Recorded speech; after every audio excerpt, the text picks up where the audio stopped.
రే నేను తర్వాత మాట్లాడతాను. రే నాన్న ఇక్కడ రా. ఏంట్రా వెనకాల దాస్తున్నా? ఏం లేదు నాన్న. చూపి నాన్న చూపి అన్నా. ఎక్కడిరా నీకు నీ చాక్లెట్లు? షాప్ లో అంటులు లేకపోతే కొట్టేసి తీసుకొస్తున్నా నాన్న. రే నాన్న దొంగతనం చేయడం తప్పురా. నువ్వు దొంగతనం చేస్తే ఏమొస్తుంది చెప్పు? సారీ నాన్న. సారీ నాకు కాదు, ఆ షాప్ అంకుల్ చెప్పరా పో. సరే నాన్న.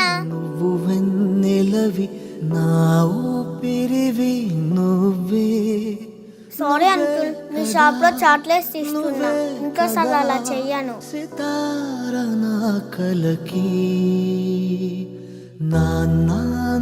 ఇదిగో నీకోసమే. థ్యాంక్ యూ నాన్న. సరిపోదట